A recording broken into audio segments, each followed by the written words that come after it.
Hello everybody, welcome back to the channel. तो आज का जो टॉपिक है वो काफ़ी ख़ास है और ऑप्टिक्स के हिसाब से काफ़ी ज़्यादा इम्पॉर्टेंट है। तो ये क्लास 12th के बच्चों के लिए काफ़ी इम्पॉर्टेंट है और ग्रेजुएशन वालों के लिए भी, क्योंकि सेकेंड ईयर में आपको ये सब पढ़ना है। तो आज हम जो पढ़ने जा रहे हैं वो है spherically refracting surface. Okay, spherically refracting surface. Okay, तो हमने बहुत सारे मिरर्स पढ़े हैं, स्फेरिकल मिरर्स पढ़े हैं, जिसमें हमने कॉन्केव कॉन्वेक्स मिरर्स के बारे में जाना था। तो अब हम उस मिरर्स को रिफ्रैक्टिंग सरफेस के रूप में देखेंगे। डैट मीन्स एक मीडियम आपका रेयर होगा, दूसरा डेंसर होगा, जो कि होता था, और लाइट अब अंदर चीर कर जाने वाली है। पहले तो रिफ्लेक्ट हो जा रही थी, लेकिन यहाँ पर लाइट चीर कर जाने वाली है। तो यहाँ पर हम दो एजम्पशंस मानते हैं। उन एजम्पशंस को हम एक बार मैं लिखूँगा नहीं, बता देता हूँ कि सारे एंगल्स को हम बहुत स्मॉल मानते हैं। तो सारे एंगल्स जब स्मॉल होते हैं तो sine theta equals to theta equals to tan theta approximately equal कहते हैं। ओके, और जो रिफ्रैक्टिंग सरफेस का अपर्चर होने वाला है वो काफ़ी छोटा होने वाला है।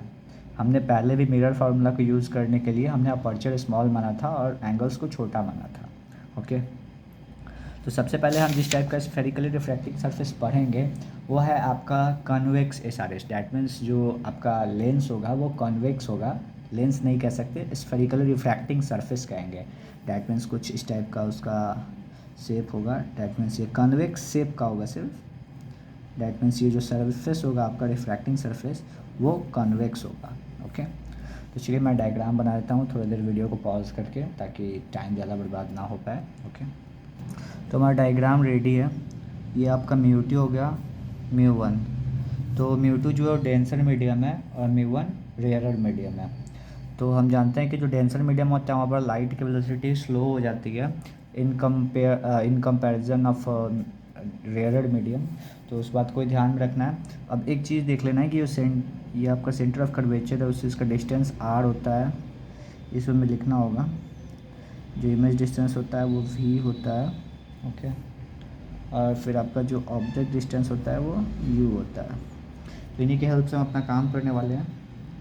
तो यहाँ पर जो हमारा इंटरफेस है, डैट मीन्स यहाँ से रे जा रही है। ओके ओके, उसके बाद फिर यहाँ फिर से आपका इमेज बन रहा है आई पर, और फिर यहाँ पर नॉर्मल से हमने एंगल लिया हुआ है, यहाँ पर सी पर नॉर्मल जा रहा है। ठीक है, तो हमने यहाँ पर एक एंगल लिया है कि जिस एंगल से ये इंसिडेंट रे जा रहा है वो है आपका अल्फ़ा।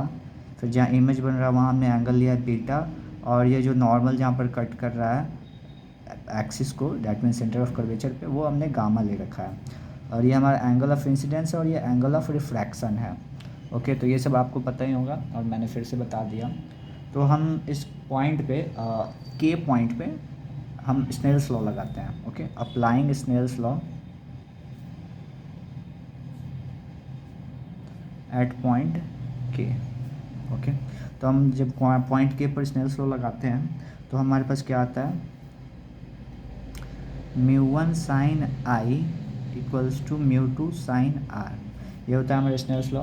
ओके, तो हमने एंगल्स को काफ़ी स्मॉल माना है, इसलिए आपका जो साइन आई है वो आई के अप्रॉक्सीमेटली इक्वल हो जाएगा।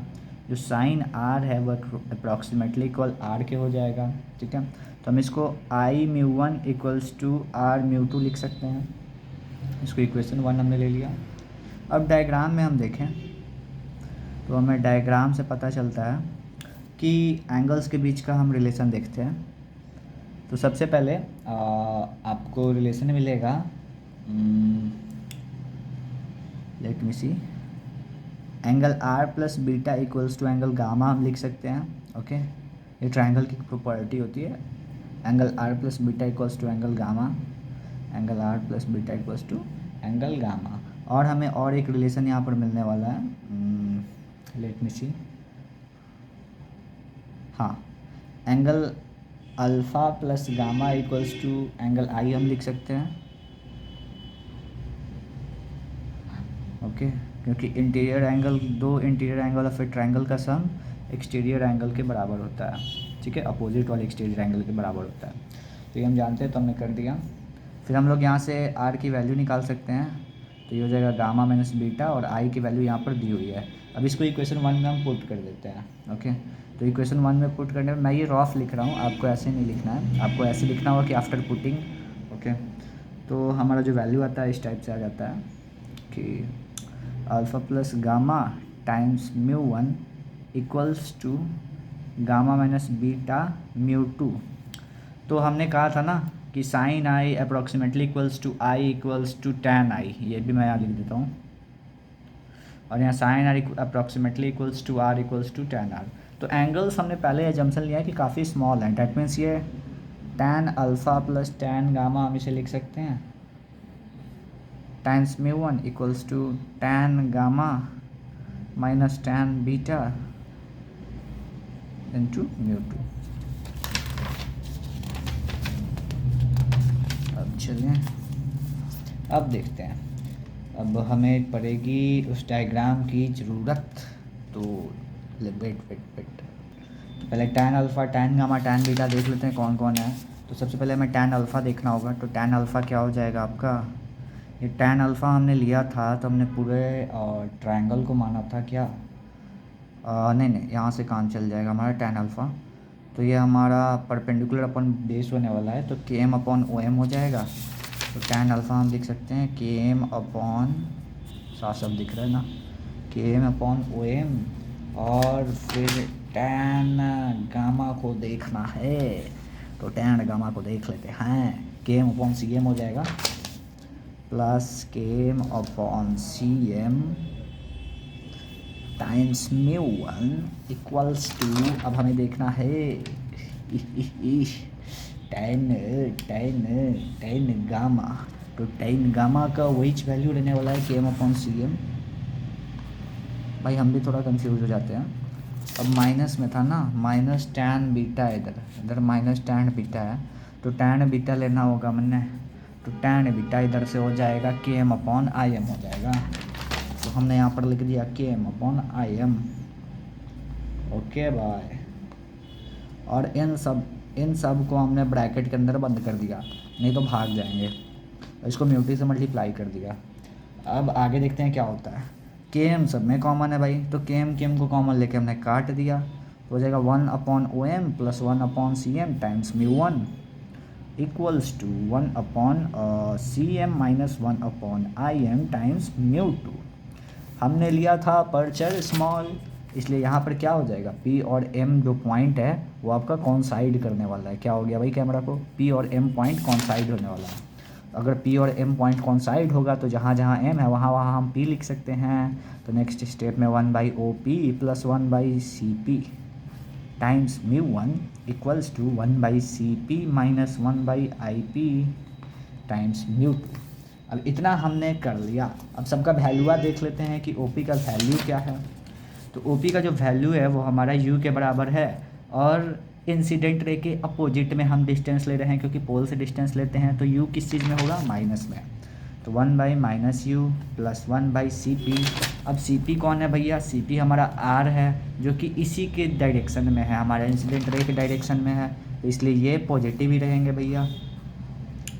अब 1/CP फिर से लेना है, तो 1/R माइनस, अब भी को देखें, डैट मीन्स जो हमारा IM लेना है इधर, सॉरी IP लेना है।